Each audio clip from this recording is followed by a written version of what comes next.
भारत माता की। भारत माता की। भारत माता की। માં અંબાના ચરણોમાં આવીને ગુજરાતની આ પહેલી ચૂંટણી સભા સંબોધન કરવાનો મને સૌભાગ્ય મળ્યું છે. હવે મૂકો ભાઈ, બહુ થઈ ગયું.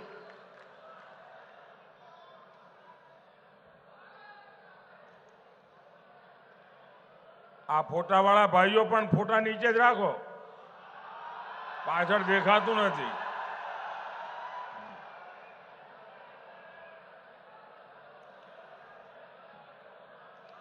દીકરીને કહો ભાઈ ફોટો નીચે લઈને બેસે શાંતિથી.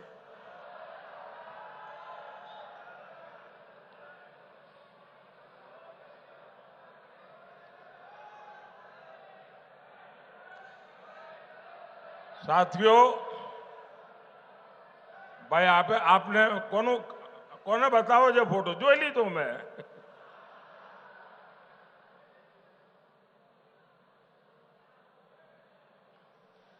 साथियों, गुजरातनी धरतीए મને જે સંસ્કાર આપ્યા, જે શિક્ષણ આપ્યું અને ખૂબ લાંબા સમય સુધી મને મુખ્યમંત્રી રાખીને આપે જે મને અનુભવ કરવાની તક આપી, એ બધું આજે મને દિલ્હીમાં લેખે લાગે છે.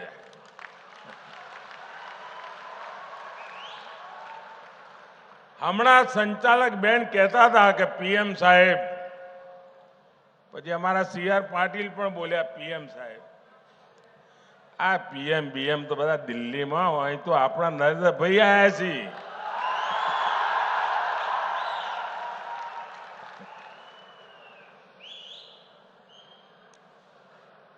અને આજે આપની વચ્ચે આવ્યો, ચૂંટણીની શરૂઆતની પહેલી સભા આજે આ કર્મઠ માતાઓ બહેનોના ક્ષેત્રમાં થઈ રહી છે. અને શરૂઆત એક બેન ઉમેદવાર માટે આશીર્વાદ માંગવાથી થઈ રહી છે. મારા માટે ગર્વની વાત છે. ઘણું બધું મારે કહેવાનું છે, પણ શરૂઆતમાં જરા હિન્દીમાં બોલીશ અને પછી આપણે ગુજરાતીમાં વાતો કરીશું. પહેલા તો આજે ગુજરાતનો સ્થાપના દિવસ, અને ગુજરાતનો સ્થાપના દિવસ આપણા બધા માટે નવા સંકલ્પનો દિવસ, નવી ઉર્જા માટેનો દિવસ. અને એ નિમિત્તે આ વખતે આપણે સંકલ્પ લઈએ પહેલી મે કે વિકસિત ભારત બનાવવા માટે વિકસિત ગુજરાત બનાવવામાં અમે કોઈ કમી નહીં રહેવા દઈએ.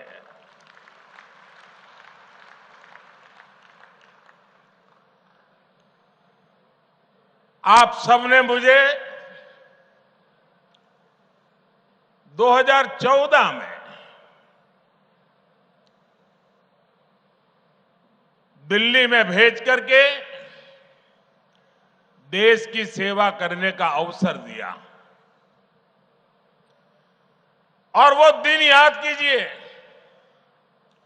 2014 के पहले जो सरकार थी, तब देश में चारों तरफ जो खबरें रहती थी, आतंकवाद, घोटाले,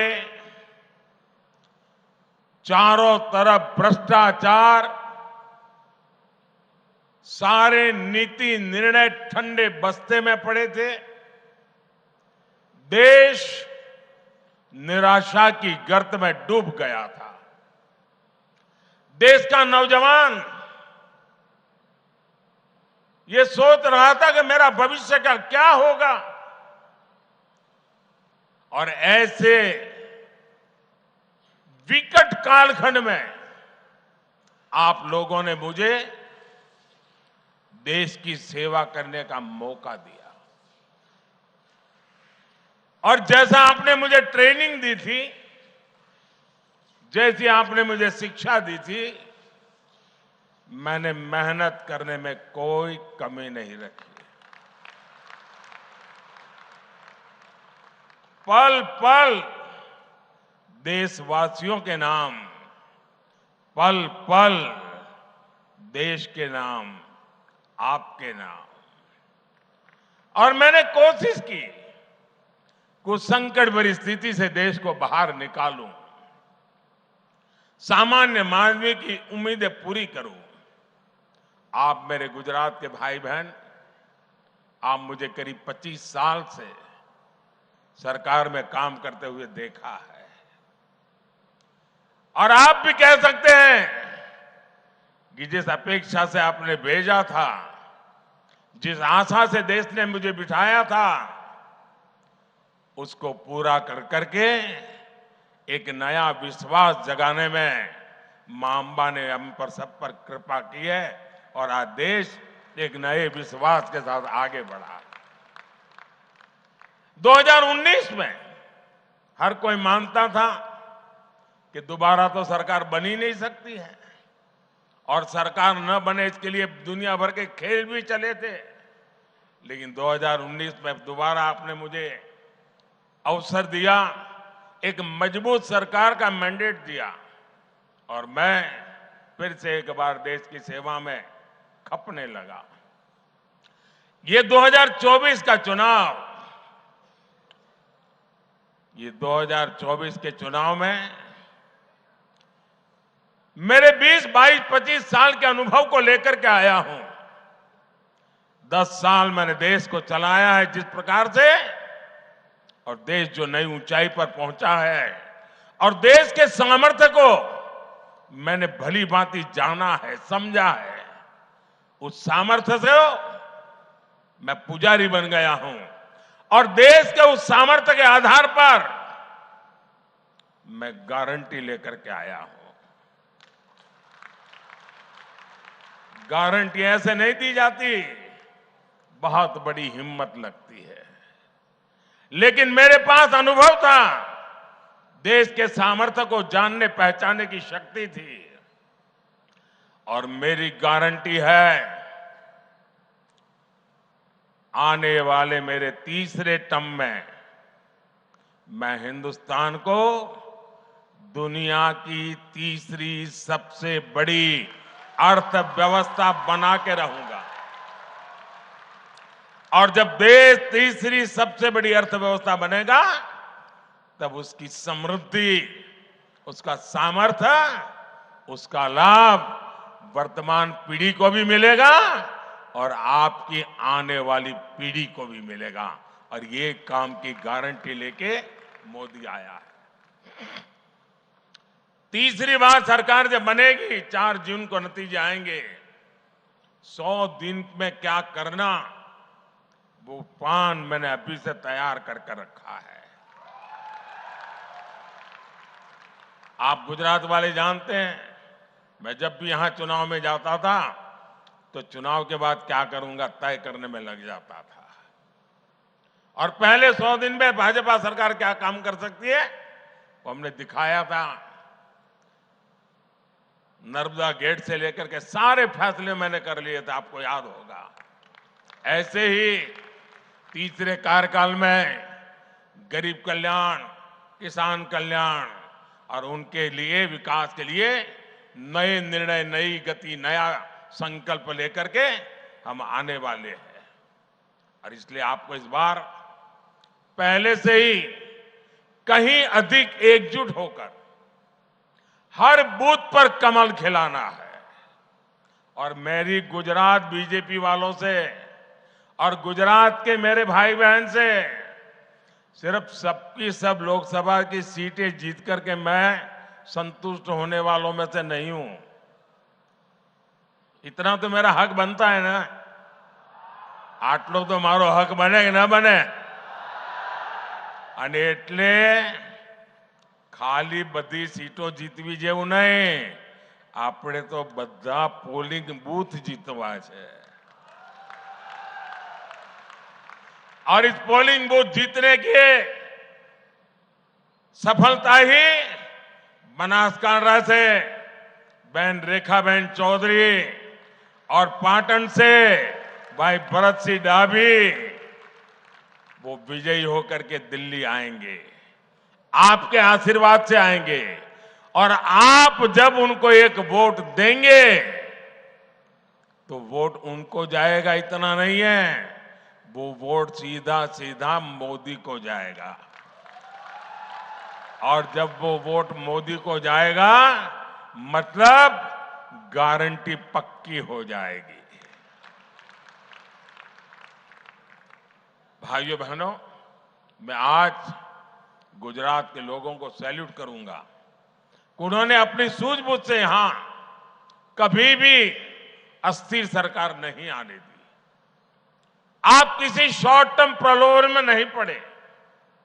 देश के कई राज्यों में राजनीतिक अस्थिरता ने उनका बहुत नुकसान किया है। राजनीतिक अस्थिरता ने उद्योगों को नहीं पनपने दिया। राजनीतिक अस्थिरता ने इन राज्यों को बड़े विजन के साथ काम नहीं करने दिया। आपने गुजरात को इन सब से बचा कर रखा है। इसलिए आपने एक बार कांग्रेस को गुजरात से हटाया तो फिर उसको पैर नहीं रखने दिया। साथियों, आज भी कांग्रेस के पास न मुद्दे हैं और न ही कोई विजन है और न ही उनके पास कोई काम करने का जज्बा है। आप याद कीजिए 2014 में जब मैं पहली बार लोकसभा के मैदान में आया तो 2014 में कांग्रेस के मुद्दे क्या थे? तब कांग्रेस ने यही चला, ये चाय वाला क्या करेगा, ये गुज्जू क्या करेगा, ये उसको गुजरात की समझ है, देश की क्या समझ है, ये दाल भात खाओ वाला क्या करेगा, यही चलता था। कांग्रेस की सभा में चाय की कितली लेकर के बेची जाती थी, देखो ये मोदी आया, ये मेरी मजाक उड़ाई जाती थी। लेकिन देश ने उनकी हरकतों को ऐसा जवाब दिया जो कभी 400 सीट लेकर के बैठते थे वो 40 पर आ गए। 2019 में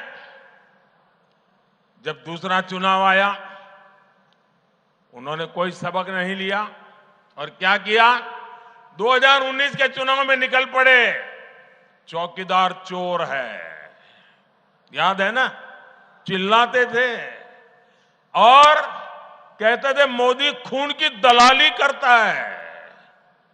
और राफेल के छोटे छोटे खिलौने बना करके सभी सभाओं में घूमते थे, राफेल लेकर के। मंच पर भी इस बार संविधान लेके घूम रहे हैं, उस समय राफेल लेके घूम रहे थे। एचएएल को लेकर के भांति भांति के झूठ फैलाए। जनता ने फिर एक बार उनकी स्थिति ऐसा पैदा कर दी कि वो अधिकृत रूप से विपक्ष भी नहीं बन पाए। इतना हाल उनका खराब कर दिया। साथियों, 2019 के बाद इन्होंने मोदी का अपमान करने का अभियान और तेज कर दिया। कांग्रेस के शहजादे ने गर्व के साथ पूरे मोदी समाज को, पूरे ओबीसी समाज को चोर कह दिया।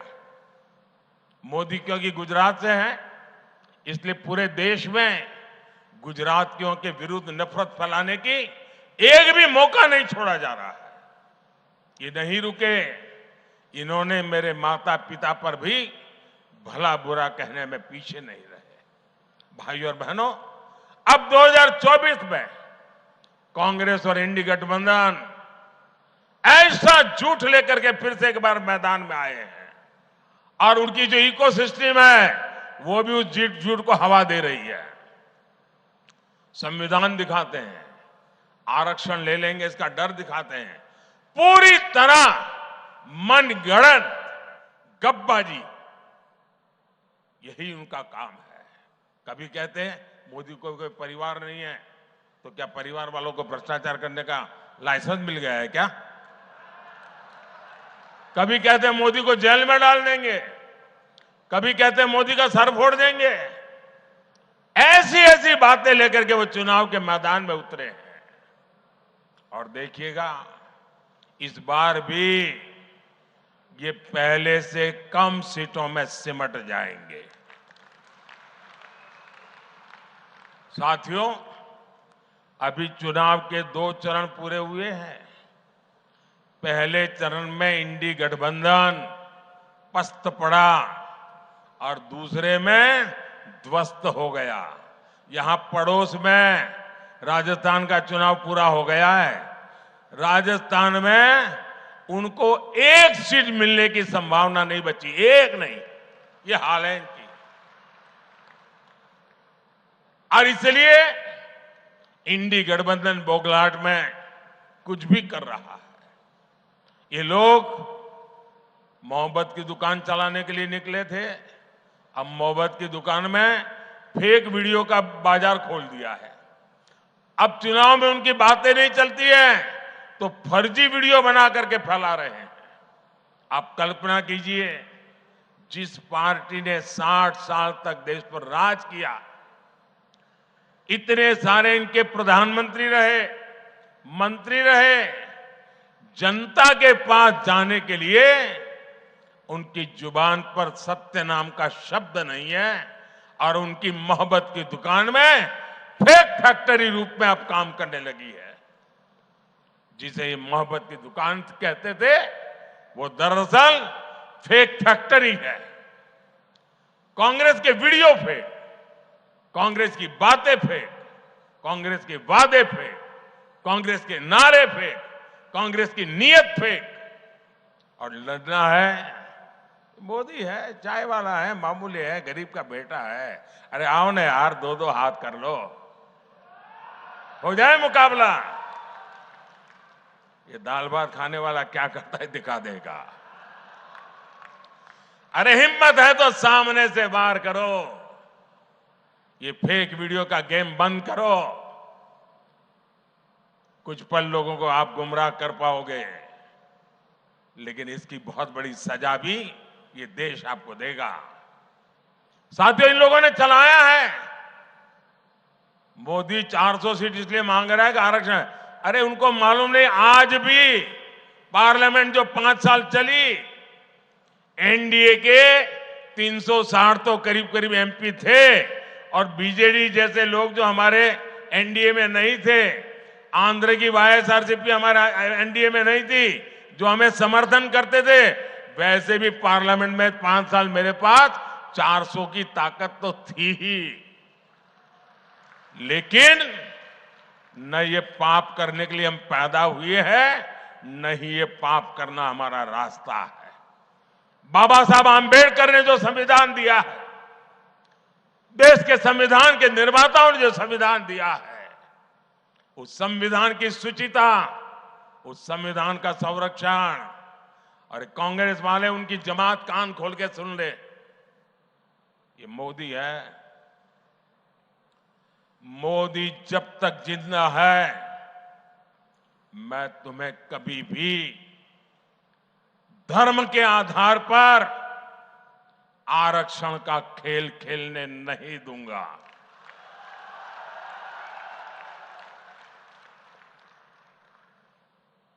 एससी, एसटी, ओबीसी और सामान्य वर्ग के गरीब, उनको जो आरक्षण मिला है, संविधान के तहत मिला है, बाबा साहब आंबेडकर के आशीर्वाद से मिला है, उसमें रत्ती भर भी कोई लूट नहीं सकता है।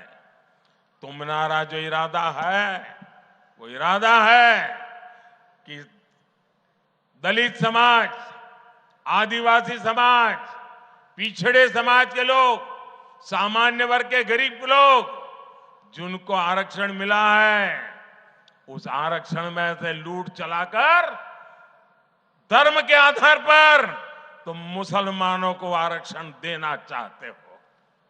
मैं आज कांग्रेस के शाहजादे को, कांग्रेस पार्टी को और कांग्रेस के सारे गाजे बाजे बजाने वाली जमात को चुनौती देता हूं। मैं उनको चुनौती देता हूं, अगर उनमें हिम्मत है तो घोषणा करें कि वे कभी भी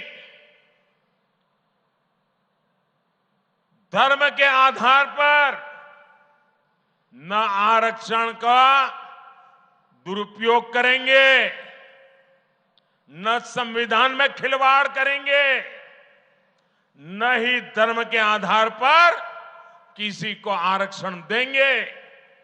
घोषणा करो, हिम्मत हो तो। नहीं करेंगे, क्योंकि दाल में कुछ काला है। मैं डंके की चोट पर कहता हूं उनको, और मैं दुनिया और देश के सामने रिकॉर्ड पे कह रहा हूं, भारतीय जनता पार्टी को जब तक बीजेपी है, जब तक मोदी है, बाबा साहब आंबेडकर ने, भारत के संविधान ने एससी, एसटी, ओबीसी और सामान्य वर्ग के लोगों को जो आरक्षण दिया है, उसकी पूरी रक्षा की जाएगी। उस पर कोई कभी चोट नहीं आने दी जाएगी। और जो लोग धर्म के आरक्षण नाम पर देना चाहते हैं, वो घोषित करें, क्योंकि उन्होंने आंध्र में प्रयोग कर चुके हैं, वे कर्नाटका में प्रयोग कर रहे हैं। वोट बैंक के लिए दलितों का आरक्षण छीनना चाहते हैं, वोट बैंक के लिए आदिवासियों का आरक्षण छीनना चाहते हैं, वोट बैंक के लिए ओबीसी का आरक्षण छीनना चाहते हैं। कर्नाटका में उन्होंने क्या किया? रातों रात सभी ओबीसी समाज को, उन्होंने मुसलमानों को ओबीसी घोषित कर दिया, और ओबीसी को जो आरक्षण मिलता था, रातों रात डाका डाल करके उसका एक हिस्सा लूट गए। क्या ये देश में चलेगा? क्या चलेगा? क्या ये चलने दूं क्या मैं? और इसीलिए आज झूठ फैलाने में लगे हैं, गुमराह करने में लगे हैं। और इंडी गठबंधन को मेरी ये चुनौती है कि घोषित करे कि वो गारंटी दे देश को, लिखित में दे, क्योंकि उन पे भरोसा नहीं कर सकते, कि वो धर्म के आधार पर आरक्षण नहीं देंगे। घोषित करें। दूसरी घोषणा करें, एससी, एसटी, ओबीसी और सामान्य वर्ग के आरक्षण को कभी भी हाथ नहीं लगाएंगे। करे घोषणा? नहीं करेंगे। मैं जानता हूं ये कभी भी ऐसा लिखकर नहीं दे पाएंगे। और देखना आप, मीडिया का उनकी जो जमात है ना, जो उनके गाजे बाजे बजाते हैं, वो मेरी इस चैलेंज को ही दबा देंगे, क्योंकि उनकी रक्षा में लगे हैं। પણ ભાઈઓ, તમે ગુજરાતીઓએ મને મોટો કર્યો છે, તમે ચિંતા કરો. હા, એમનો ખેલ પૂરો જ આ વખતે.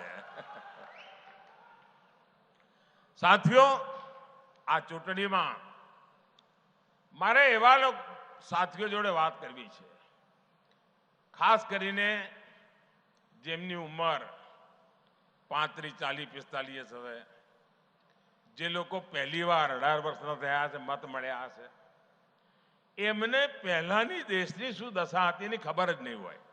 કારણ જેને હવે પહેલો વોટ મળ્યો હશે, એ હું જ્યારે પ્રધાનમંત્રી બન્યો એના પહેલા તો એ બિચારો 8 વર્ષનો હોય, 10 વર્ષનો હોય, 12 વર્ષનો હોય. એને એ વખતે શું દશા હતી દેશની ખબર જ નહીં હોય. એકવાર જરા આજકાલની પેઢી તો ગૂગલ વાળી છે ને, જરા ગૂગલ પર જઈને જૂના છાપા શોધજો. હેડલાઇન ચોરી, લૂંટ આ જ આવતી હતી. અને આજે શું સમાચાર આવે છે? આટલા પકડ્યા, આટલા કરોડ કબજે કર્યા, આટલાને જેલમાં નાખ્યા. અને એનો જ ફફડાટ છે આ.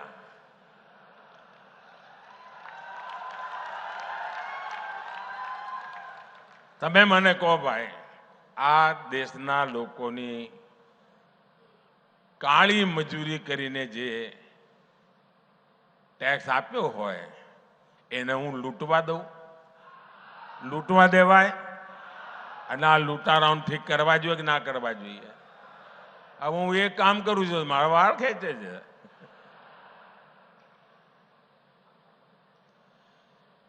તમને આશ્ચર્ય થશે સાથીઓ, આ વખતે કોંગ્રેસની સ્થિતિ એવી છે, તમારે સરકાર બનાવી હોય ને તો ઓછામાં ઓછી 272 સીટો તો એમપી જોઈએ તમારી પાસે. અમારી સિવાય, ભાજપ સિવાય આ દેશમાં એક પણ પોલિટિકલ પાર્ટી, કોંગ્રેસ પણ 272 લડાવતા જ નથી. બોલો, એટલે તમે 272 લડાવતા નથી અને કહો અમે સરકાર બનાવીશું.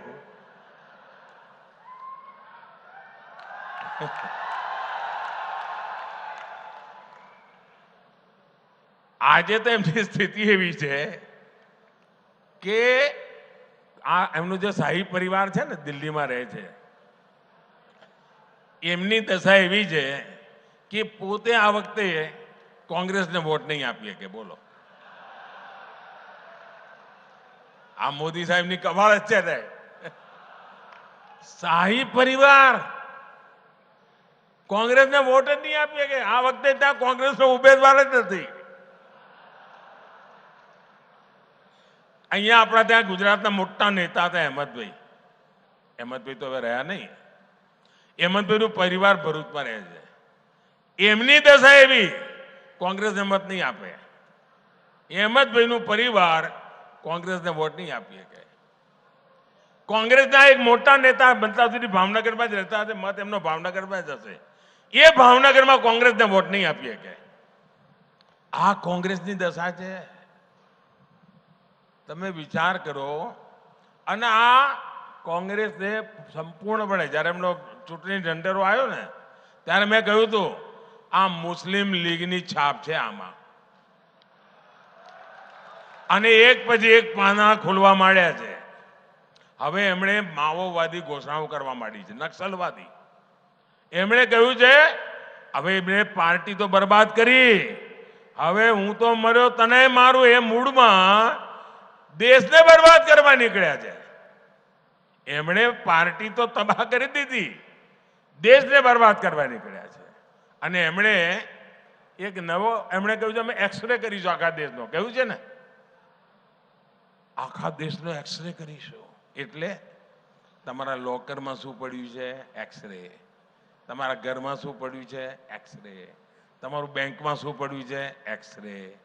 તમારા ત્યાં કઈ દાગીનો બાજરાના કે જવારના ડબ્બામાં રાખી મૂક્યો હોય? એક્સરે. પછી લૂંટી લેવાનું. આ એમણે મેનિફેસ્ટોમાં કહ્યું છે જે બધું છે, પછી જેની પાસે નથી એને વેચી દેવાનું. તમે આ ગરીબી વેચવા નીકળ્યા છો ભાઈ. આ દેશને તમે તબાહ કરવા નીકળ્યા છો. શું માંડ્યું છે તમે? તમે વિચાર કરો. એમણે બીજી એક વાત કરી. એમના એક ખેરખા બેઠા છે વિદેશમાં, એમણે ત્યાંથી સંદેશો આપ્યો અને જાહેરમાં કહ્યું આપણે ત્યાં દરેક મા બાપ એની ઈચ્છા હોય ને કે ભાઈ મૃત્યુ પછી સંતાનોને કંઈ ને કંઈ આપીને જવું. દરેક મા બાપની ઈચ્છા હોય કે ના હોય? કોઈ મા બાપ એવું હોય કે હું તો દેવું કરીને જઈશ, છોકરા ભરશે, એવો કોઈ મા બાપ હોય ભાઈ? એકે મા બાપ એવા હોય?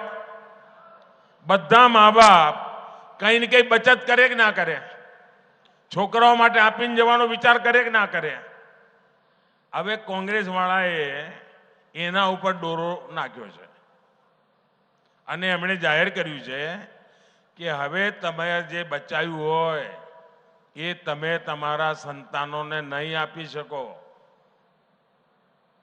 એમાંથી અડધા કરતા વધારે કોંગ્રેસની સરકાર બનશે તો તમારી પાસેથી ટેક્સ રૂપે લઈ લેશે.